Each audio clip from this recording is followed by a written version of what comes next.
Noah was not like other children. While others woke up to breakfast and warm clothes, Noah woke up to hunger and street noise. His family was poor, not the kind of poor where you skip a treat, but the kind where you skip meals. Sometimes breakfast was a dream, lunch was a hope, and dinner was air, but Noah never complained. He had learned early in life that food was not the only thing a person could live on. Some live on bread, Noah lived on music. Every morning he carried his small, old keyboard through narrow city roads. The keys were scratched, some buttons didn't work, and the speakers crackled like tired lungs, but to Noah it was treasure. That keyboard was the only thing that never left him. It was his friend, his comfort, his voice.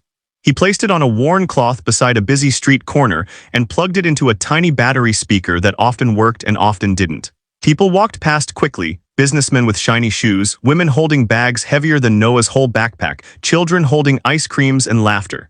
He watched them, wishing he could be part of that world, but he was. His world was different. His world was survival. When someone dropped a coin in his box, his heart warmed. Even one coin meant he could eat something later, maybe a bun, maybe a biscuit, maybe just water. When people gave nothing, he still played. Music was the one thing he owned completely. One afternoon, when the sun was unforgiving and Noah's stomach ached like an empty drum, a man paused near him. The man looked well-dressed, confident, full. Noah looked up hopefully. Maybe today would be better. Maybe today someone would help. The man smirked and asked, "How much do you even earn?" "A few crumbs." Noah did not get angry. He did not cry. He only smiled, soft and calm, and answered honestly, "I play for crumbs, but at least I play." The man laughed and walked away. Others around him laughed too, not kindly, the kind of laugh that makes wounds deeper. Noah sat quietly, hands on the keyboard, heart heavy. People saw his clothes, his hunger, his struggle, but nobody saw his talent. He could have stopped playing. He could have given up. But Noah pressed the keys again, slowly, gently, like someone lighting a candle in darkness, and the candle glowed.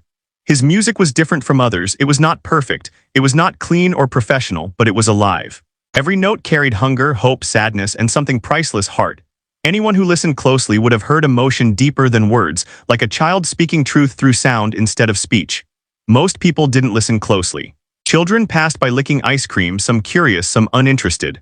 Adults hurried to jobs and malls, heads full of schedules. A woman tossed a few coins without looking. A teenager whispered something rude, then laughed with his friend. Noah heard everything, but he also heard music inside him, louder than judgment. Sometimes a little girl stopped, eyes wide with wonder. Sometimes an old man closed his eyes and smiled softly. Sometimes strangers felt something move in their chest when Noah played, something they couldn't explain. But moments like this were rare. Most days, Noah returned home with almost nothing. Some coins, some crumbs. But every evening, before sleeping, he placed his hand over his small keyboard and whispered, "You helped me live today." He didn't have shoes without holes. He didn't have new clothes or books or toys. But he had a dream, fragile but alive. A dream that one day people would stop to listen, not out of pity, but out of respect. A dream that music would lift him out of hunger, out of shame, out of the streets. He was just a boy surviving the world with sound. Nobody knew how strong he was. Nobody knew how talented he was. Nobody expected the world to change for him, but destiny does not always come dressed in comfort. Sometimes it appears as a starving boy with a broken keyboard and a melody that could move mountains. Noah played for crumbs, but inside him lived a feast of music the world had not tasted yet. And soon someone would hear it. Someone who wouldn't laugh, someone who would change everything. His story was only beginning. Noah's days began to look the same, long streets, long hunger, long hours of playing. But inside him, something grew every day, something others couldn't see. His fingers became faster, lighter, more confident. His ears learned to catch melodies from the wind, footsteps, even car horns. There was music everywhere, Noah just knew how to hear it. He still sat on the same corner each morning. Not because it was special, but because it was the only place he had. People passed, some dropping coins without looking, most ignoring him completely. But Noah never stopped. He played as if the pavement was his stage and the city was his audience, even if they didn't clap. There were days when hunger felt louder than music. His stomach tightened like fists, his head felt light, and the world blurred. Some days he earned nothing at all. But even then, his fingers touched the keys softly, like they were the only warmth he knew. He didn't play for fame, he didn't play for applause. He played because music was breath and he needed to breathe. One cold evening, rain began to fall, a slow drizzle at first, then heavy like tears from the sky. People rushed away, hiding under umbrellas and storefronts. Noah sat unprotected, water soaking into his clothes, hair sticking to his forehead. His keyboard was getting wet, the sound turning rough and distorted. A man passing by shouted, "Go home, boy, you'll get sick." But Noah had no home like others. The street was home, the rain was roof. The city was shelter, so he stayed. He covered his keyboard with his thin jacket and continued to play, hands shivering, notes trembling but still alive. One woman stood under an umbrella nearby, watching the boy already half-drenched. She opened her purse, but instead of money, she pulled out a sandwich. She placed it gently near his feet and whispered, "You're stronger than you look." Noah smiled, shivering but grateful. He ate slowly, tears mixing with rain, not because of food but because someone finally saw him, not just as a poor boy but as a person, a soul. Even when kindness came rarely, it came like morning sun, warm enough to keep hope alive. One afternoon, a group of older boys approached him. Their clothes were expensive, their shoes bright, and their confidence loud. One of them smirked as he looked at Noah's old keyboard. "You play for crumbs again?" he mocked. Noah looked up, calm like always. "I play for music," he said softly. The boys laughed harder. One of them kicked the box where Noah collected coins, scattering them across the sidewalk like broken dreams. People walked over them without noticing, stepping on shiny coins as if crushing hope under shoes. Noah didn't yell. He didn't fight, he simply knelt down and picked each coin with steady hands. His eyes shimmered not with defeat but with quiet strength. He'd learned long ago that pride doesn't feed the stomach. Silence was easier than anger. When he sat again and touched the keys, something new happened. His music wasn't soft anymore, it was fierce. Notes poured like stormwater, fast and emotional, like lightning striking heartbeats. People turned. The sound was louder than rain, louder than traffic, louder than mockery. It was a voice, a cry, a roar. Some passers-by slowed, some stopped completely. Their eyes softened, footsteps paused, conversations faded. They didn't know his story, but they felt his pain through sound, not words. Music spoke, and for once the world listened. A little girl approached with wide eyes and tugged her mother's sleeve. "Mama, he plays like magic," she whispered. The mother nodded, moved by something she couldn't explain. She placed a bill, not a coin, in Noah's box and smiled gently before leaving. Noah bowed his head in gratitude. He never begged for respect, but music earned it for him. Still, life was not kind every day. Some days were heavy with hunger, others with cold. But Noah carried on, fueled not by meals but by melodies. Each morning, despite exhaustion, he sat at that corner and played like he was building something bigger, though he didn't yet know what. Because something was coming, something life-changing, something he never dared dream. Across the street from where he played was a cafe, warm lights, soft bakery smell, piano music echoing inside from speakers. Inside that cafe sat a girl named Alina almost every day after school. She was around Noah's age, but her world was different, comfortable, safe, warm. Yet even from behind the cafe glass, she heard him. At first, she thought it was a recording, but recordings don't cry like rain, recordings don't sound hungry, recordings don't tremble like hope. One day, she stepped outside. She listened, not with ears, with heart. And something inside her changed. She didn't speak to him yet, she didn't interrupt, she only listened. And in that moment, fate quietly turned a page, because soon their worlds, one of crumbs, one of pianos, would collide. And when they met, his music would no longer be played to survive, it would be played to rise. Alina watched Noah from inside the cafe window more than once, sometimes for a minute, sometimes for 5. She often came with homework or a book, but her eyes always drifted to the street corner where the boy played. Something about his music felt different, raw, real, full of a kind of sadness she didn't know how to name. She lived in a world where everything was comfortable. Her bag was new, her uniform clean, her lunch warm. But no polished world ever gave her the feeling Noah's music did, a feeling like her heart had heard a story without knowing any words. One afternoon, she stepped outside with a cup of hot cocoa in her hands. Noah sat in his usual spot, fingers moving slowly over the tired keys. The sound was soft that day, like someone sighing after holding too much pain inside. She walked closer. Instead of dropping coins and leaving like everyone else, she stood still. She didn't speak. She didn't interrupt. She simply listened, fully, gently, respectfully. For Noah, silence from a stranger was rare and kindness even rarer. He stopped playing after the final note faded like falling feathers. Slowly, he looked up. Their eyes met, his unsure, hers warm. "You play beautifully," she said softly. Noah blinked. Compliments were not things he received often. Praise felt like something meant for better people, cleaner people, richer people. "Thank you," he replied quietly, almost like he was afraid his voice might break the moment. Alina sat on the pavement beside him, not caring that her uniform might get dusty. "Where did you learn to play like that?" What? Noah smiled a little, a tired but honest smile. "I didn't learn," he said. "I just play. When I'm sad, when I'm hungry, when I'm happy, the music just comes." Alina stared at his fingers, thin, cold, but graceful. They trembled slightly from the chill, and she noticed his jacket was far too thin for the weather. Without thinking twice, she held out the cup of hot cocoa. "Here," she said. "You look like you need this." Noah's eyes widened. He hesitated, gifts felt unfamiliar, like something too heavy to accept. "For me?" he whispered. "Yes," she nodded, smiling in a way that felt like sunlight. just for you." He wrapped his hands around the cup, feeling warmth spread through his fingers, up his arms, into his chest. It had been so long since someone gave him something not out of pity but kindness. They talked briefly, not like strangers but like two worlds slowly touching. Alina asked, "Do you only play here?" Noah nodded. "I play anywhere people might stop. Sometimes they do, mostly they don't." His voice was soft but not bitter. He had accepted his life as it was, yet there was something inside him that still hoped for more, like a seed waiting for rain. Alina took a breath, eyes bright with an idea she couldn't ignore. "My house has a piano," she said slowly. "A real one, big, white. My father bought it for me, but I don't play as well as you. Would you like to come play someday?" Noah's heart stopped. Play a real piano, not broken keys. Not cracked speakers, but a grand piano, smooth, beautiful, powerful. He swallowed, unsure if he had heard correctly. I don't belong in houses like yours." Alina shook her head gently. "You belong wherever music lives." Those words struck him like lightning, not painful, but awakening. Nobody had ever spoken to him like that. Nobody ever believed he belonged anywhere beyond street corners and noisy roads. But this girl, a stranger only yesterday, saw something different. She reached into her backpack and pulled out a small piece of paper. On it, she wrote her address carefully and handed it to him. "Come tomorrow evening," she said. "If you want." Noah held the paper like it was magic. Not money, not crumbs, but opportunity. For the first time in a long time, his heart felt full, not from food but hope. Alina stood up, brushed dust from her skirt, and smiled once more before leaving.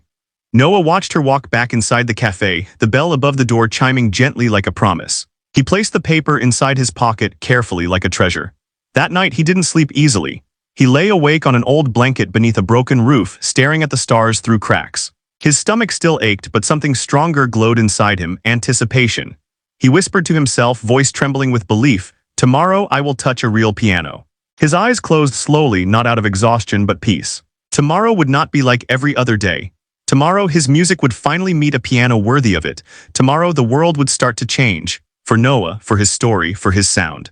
And he didn't know it yet. But that one invitation, written on a small piece of paper, was the beginning of his rise.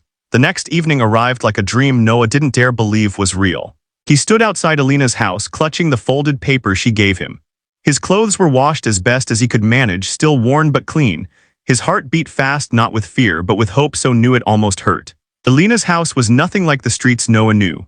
Warm lights glowed behind tall windows, flowers lined the gate, and the walls looked freshly painted. It felt like another world, soft, safe, bright. A place where music did not fight to exist, it lived freely. Noah took a deep breath and knocked gently. The door opened slowly, and there she was, Alina, smiling as though she had been waiting just for him. "You came," she said, eyes shining. Noah nodded shyly. "I wasn't sure if I should." "Well, I'm sure you should," she replied cheerfully. "Come inside." He stepped into her home carefully, like he was entering a place made of glass. Everything inside was warm, the soft carpets, the smell of dinner, the quiet hum of life without fear. He felt small but not unwanted. Then he saw it. A grand white piano sat near the living room corner, elegant and bright like moonlight carved into shape. Its surface gleamed beneath a chandelier, keys smooth like untouched snow.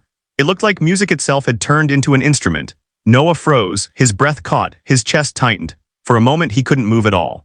Alina followed his gaze and smiled softly. "Go on," she whispered, "it's waiting for you." Noah walked toward the piano slowly, each step fragile like a heartbeat. His trembling hand reached out and touched the edge, cool, polished, unreal. Tears stung his eyes unexpectedly. He had never touched something this beautiful. Alina's parents entered the room quietly, curious about this boy their daughter had spoken of. They stood at a distance, watching without interrupting. They saw his thin frame, his clothes, his nervous fingers, but they also saw something else, reverence. Noah sat gently on the padded bench, feet barely reaching the floor. For a moment he simply breathed, eyes closed, heart full. Then with the softest courage he placed his fingers on the keys, not the cracked keys he was used to, not sticky, broken ones. These responded like silk, smooth, alive. He pressed one key, a sound rose clear, pure like a drop of light falling in silence. His eyes shone, then he played another, and suddenly the music began. It didn't sound like street corners anymore. It sounded like dreams waking up. The melody started soft, shy, like a child stepping into sunlight for the first time. Then it grew richer, deeper, bursting open like 1,000 wings. His hands moved faster, bolder, as if the piano recognized him, welcomed him, belonged to him. Alina's parents exchanged stunned glances. Nobody expected this. Nobody imagined a poor boy could make a piano speak like this. Alina sat beside him slowly, not to interrupt but to accompany. She touched a key gently, then another, like adding stars to his sky. Together their music intertwined, warm, graceful, powerful. It was not two children playing. It was two souls speaking through sound. Noah's world had always been small streets, hunger, scraps, but now through the piano it expanded into something huge and bright. He felt alive in a way he never had before. He felt seen. Heard, real, every note said what he never could. I'm here. I'm more than my clothes, more than my struggle, more than my hunger. When the final note faded, silence filled the room, not empty silence, but full, breathless, holy. No one moved, no one spoke. Then Alina's father stepped closer, voice soft as disbelief. Noah, that wasn't playing, that was feeling. Her mother wiped a tear gently. You are gifted. What? Noah lowered his head, overwhelmed, unsure how to absorb praise he'd never known. I'm not gifted, he whispered. I just survived through music. Alina looked at him with gentle certainty. No, she said, you lived because of music. And now music will help you live more. Noah swallowed hard because for the first time he wasn't playing for crumbs. He was playing for possibility. He looked around the room, their warmth, their belief, the shining piano, and realized something huge. His world had just opened, and this moment was only the beginning. Noah returned to Alina's house every evening after that first night. He came slowly at first, unsure if the welcome would last, but each time the door opened for him like sunrise breaking darkness. Alina's parents greeted him warmly, offered him food, asked him about music and life. They didn't look at his clothes, they looked at him. Noah practiced for hours on the white piano, sometimes until his fingers hurt, sometimes until he didn't notice time passing. The keys no longer frightened him, they felt like home. He discovered sounds he never knew existed, soft like feathers, strong like thunder, bright like morning, deep like oceans. The piano felt like a living creature, and every note he played fed its heart. Alina practiced beside him too. She knew the piano well, but Noah played with something she could not learn from books, emotion carved from hardship. She played like a student, he played like someone who woke the instrument from sleep. Days turned to weeks, and Noah's music grew like branches reaching toward sky. He wasn't just playing anymore, he was creating. And one day something unexpected happened. Alina's mother gathered them in the living room with gentle excitement in her voice. There's a small music gathering this weekend, she said. Local pianists, children, families. I think, she paused and looked at Noah carefully, I think he should play. Noah's heart jumped. He had played in streets, never on a real stage. He didn't know if he could stand in front of strangers without trembling. But Alina's mother continued, no one there will expect what they'll hear from you. And maybe, her voice softened, maybe it's time the world sees what we see. Noah looked down at his hands, rough fingers, small palms, but full of sound. He remembered the laughter of strangers, the boys who kicked his coin box, the man who mocked him for crumbs. Was he ready? Alina touched his arm gently. We'll be right there, you won't be alone. And that one sentence was enough. He nodded, breath shaky but eyes bright. I'll play. The night of the gathering came. The hall wasn't large, but it was warm and filled with families dressed nicely, children polished and prepared. Noah stood near the entrance holding his old jacket, feeling like a shadow in a world of light. Alina noticed his nervousness. You don't need new clothes, she whispered. Your music is your suit, your fingers are your confidence. What? He swallowed slowly, he wanted to believe her. A few children spotted him and whispered among themselves. That's the boy who plays outside cafes. He plays for coins, doesn't he? Crumbs, that's what they say. What? The laughter wasn't loud, but it echoed inside Noah like a memory he wished he could forget.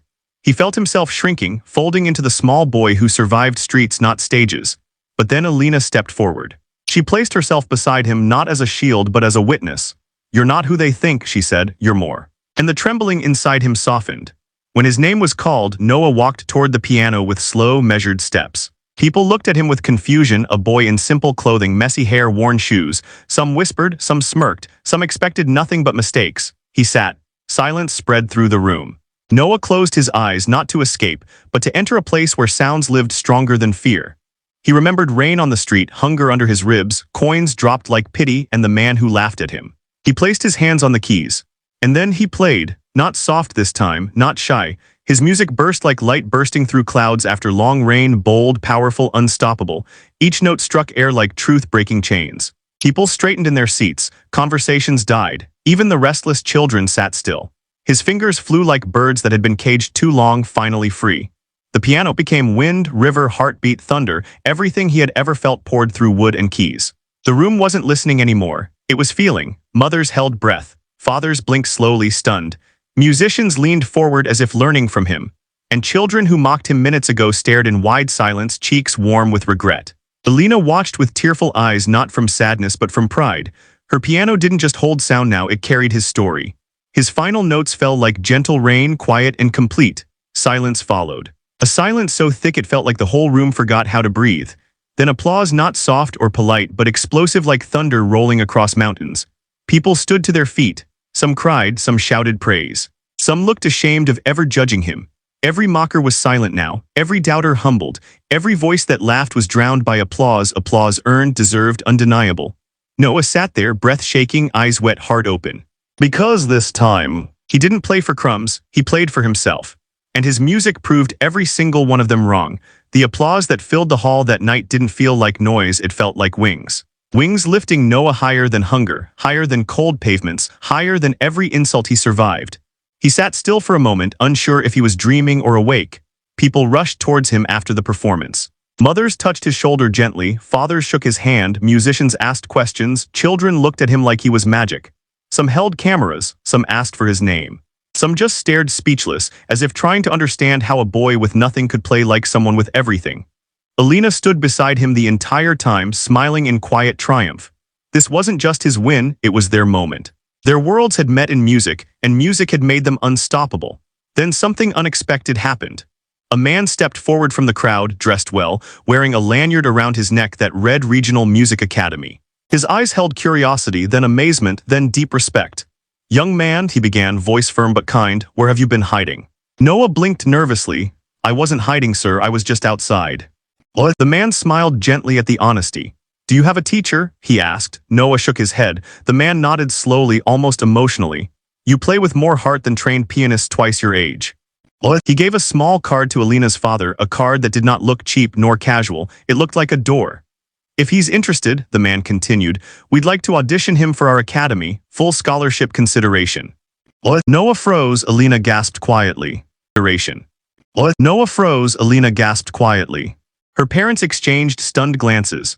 A scholarship, a real chance, a future, the kind of opportunity that seemed impossible for a boy who once played for crumbs on sidewalks. Noah didn't know what to say. His throat tightened. His hands trembled, his eyes stung with tears he didn't expect to fall. He whispered softly, "Me for real." The man smiled warmly. "If anyone deserves it, it's you." After the performance, people crowded around Noah more and more. A woman offered new clothes. A cafe owner offered to let him play inside on weekends for money and meals. A local news reporter approached Alina's mother for an interview request. Life, which once ignored him completely, now looked him in the eyes with attention and possibility. But it wasn't fame that filled Noah's heart. It was something far softer, validation. For the first time, the world didn't see a poor street child. They saw a musician. His music had finally spoken loud enough that no one could step over it. That night, when Noah walked out of the hall with Alina and her parents, he wasn't walking alone in the dark. He walked surrounded by light, the kind invisible to others but shining inside him like sunrise. Alina nudged him gently. "You told them you play for crumbs," she said with a smile. "But today, you played for hearts." "What?" Noah looked up at the sky, stars blinking like tiny applauding audiences, and smiled softly. He didn't need to say anything. His silence was full. The next morning, newspapers printed headlines like, "Unknown Street Boy Stuns Local Music Event. Talent Found in Places We Never Look. He played with nothing and gave us everything." Phones rang, messages arrived, invitations appeared. People who never noticed him suddenly wanted to speak to him. Those who once mocked him now spoke with admiration or shame. A group of boys who used to laugh at Noah approached him days later. Their voices were smaller now, their eyes softer. "You were really good," one said awkwardly. "We made fun of you," another whispered. Noah didn't hate them, he never did, he simply nodded gently. "You didn't know," he replied. Forgiveness came easy to him, not because they deserved it, but because his heart had grown bigger than their laughter. He no longer carried bitterness. Music had washed it away. In the weeks that followed, Noah prepared for the academy audition with Alina's family supporting him like their own. They bought him better shoes, not expensive but sturdy. Alina's mother packed him meals. Her father drove him to audition halls, and Alina sat beside him every evening as he practiced on the grand piano. Noah was no longer playing to survive, he was playing to rise. What began with crumbs was now blooming into a future he never imagined, a future the world was beginning to see. Because when talent is buried under hardship, it does not die, it waits. And Noah's moment, the moment that the world would witness on a stage much bigger than this one, was coming. Very soon. The day of Noah's audition arrived with trembling excitement in the air. He stood in front of the grand entrance of the Regional Music Academy, a place built with polished floors, large glass doors, marble walls, and the quiet breath of elegance. Students inside walked with confidence, dressed neatly, carrying instrument cases like shields of pride. Noah felt small for a moment. His clothes were better than before, but still simple. His shoes no longer had holes, but they were not new. He wondered if he belonged here among children who learned from tutors, who owned grand instruments, who lived in houses with warm meals and warm doors. Alina stood beside him, voice gentle but firm. "You earned your place," she whispered. "Walk in like you deserve it because you do." Noah nodded slowly, holding his breath. Together with her and her parents, he stepped through the academy doors. Inside, the hallway smelled of polished wood and old sheet music. Portraits of famous musicians lined the walls, and every room hummed with faint notes, violins rehearsing, pianos tuning, choirs practicing. Noah felt as if music lived in the walls here like air itself. He checked in at the audition desk. A woman handed him a number card. 27, 26 performers would play before him. He sat in the waiting area quietly. Other children rehearsed scales, flipped through music sheets, whispered musical terms he didn't understand. Their instruments were expensive, gleaming. Their clothes were perfect. Noah had no sheet music, no teachers, no expensive keyboard. He had only his memory, his heart, and the sound that lived inside him. But sometimes the purest music comes from the soul, not paper. One by one, performers entered the audition hall, some confident, some nervous. Some children stumbled through pieces despite perfect training. Others played perfectly but without emotion, like machines built for music but not touched by it. Alina squeezed Noah's hand gently. "You don't need perfection," she said softly. "You have emotion, that is your gold." When Noah's number was finally called, his heart shook like thin glass, but he stood. He walked to the stage with quiet steps, feeling the judges' eyes on him. 3 judges sat at a long table. One elderly man with wise eyes. One stern woman adjusting her glasses. One younger musician tapping a pen thoughtfully. They looked at Noah, his clothes, his empty hands, his lack of sheet music. "Where is your music?" one asked. Noah placed a hand on his chest. "It's here," he said softly. The room went still. He sat at the glossy grand piano, even larger and more powerful than Alina's. The keys reflected the lights above like stars waiting to be touched. Noah felt his body grow calm. He wasn't sitting in a competition now, he was sitting where he belonged. He closed his eyes, and he played. The first note lifted like sunrise. Warm, gentle, golden. Then came another, sorrowful, soft like rain on rooftops. Then another, bright like children laughing in summer wind. His music was a journey. It told the story of a hungry boy with cracked keys, of rainy nights under broken roofs, of coins scattered on cold pavement, of hope found beside a white piano, of kindness offered in a cup of cocoa, of a girl who listened like the world finally cared. Every judge felt it. One leaned forward, hands clasped. Another stopped writing and stared. The stern woman, to everyone's surprise, blinked away a tear. Noah wasn't just performing. He was reliving. His fingers danced with hunger, cried with pain, and sang with hope, the kind of hope that rises even when nothing grows. When he reached the final note, it hung in the air like a breath that refused to dissolve. Silence followed, deep, full, overwhelming. Then applause, gentle at first, then stronger, rising like a heartbeat, becoming steady. The judges didn't whisper among themselves. They didn't hesitate, they stood. The elderly judge spoke with a shaking voice. "You do not play like a student, you play like a story." Noah's eyes filled instantly. The woman in glasses nodded, voice soft for the first time. "You don't need training to have soul," she said. "We will teach you technique, you already have heart." The younger judge placed a hand on his chest. "You are accepted, full scholarship." Noah gasped, a sound of disbelief exploding from his throat. Tears spilled before he could stop them. Alina rushed forward, hugging him tightly, laughing and crying at the same time. "You did it, Noah," she whispered. "You really did it." But Noah shook his head gently and whispered back, "We did it."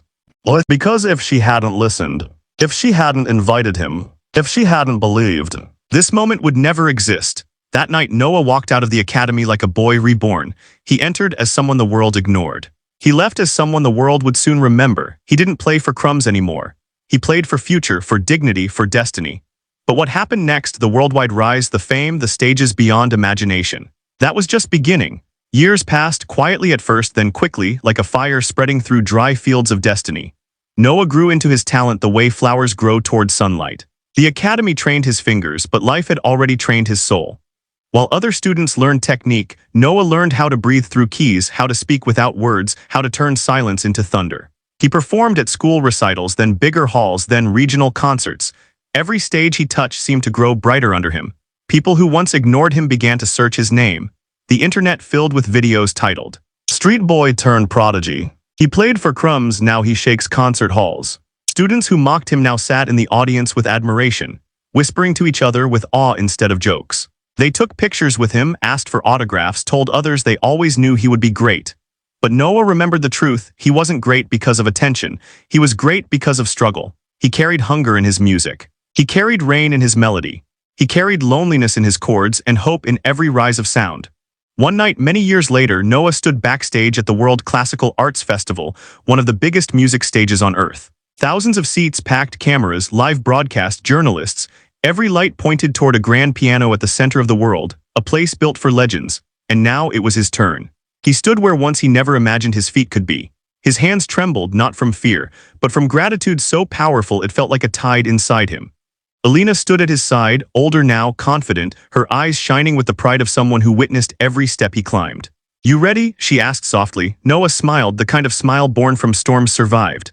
"I was born ready," he whispered. When he walked onto the stage, the audience rose like a wave, applauding before he even touched a key. They knew his story, the whole world did. A boy who played for crumbs on streets now stood in front of kings, scholars, artists, dreamers. He sat at the grand piano. He placed his hands on the keys, the same way he did on sidewalks long ago, and he played, not just a piece, not just a performance, he played his life. The first note fell like a memory of rain. The second rose like warm bread to a starving child. The third ran like a barefoot boy through crowded streets. He played hunger and hope. He played broken coins and broken keys. He played the laughter that wounded and the kindness that healed. He played Alina's cocoa and her invitation, written in shaky pencil. He played the scholarship, the hall, the world. Every seat in that theater was silent, silence loud enough to feel. When the final note faded like a falling star, no one clapped, not yet. They simply sat with tears in their eyes, hearts full, breath stolen. They needed a moment not to hear but to absorb. Then the applause came, not loud, explosive, like a storm breaking sky, like oceans crashing, like the world finally saying, "We see you." Noah stood. He bowed, not low with shame like a street boy, but tall with grace like a master. Flashlights burst, cameras shook. Voices shouted his name. The world didn't laugh anymore. They celebrated, they honored, they loved. He became known everywhere. Noah, the boy who played for crumbs. Noah, the heart that taught pianos to cry. Noah, the legend born from streets. But through all the fame, all the stages, all the cities he traveled, he never forgot where it began. A cold street corner, a broken keyboard, a hunger-filled night, and a girl inside a cafe window who listened. One morning after a world tour, Noah returned to the same street where he once played. The pavement was the same. The noise the same, life unchanged, but he was not. He set his old keyboard there, soft smile touching his lips. Someone passing asked, confused, "Aren't you Noah, the great pianist?" Noah nodded gently. "Yes," he said quietly, touching the first key. "But before I was a pianist, I was a boy who played for crumbs." And then, with the same heart he began with, he played. Not for money, not for applause, but for memory. Because greatness isn't where you end up. It's the courage to start where you were. The courage to start where you were.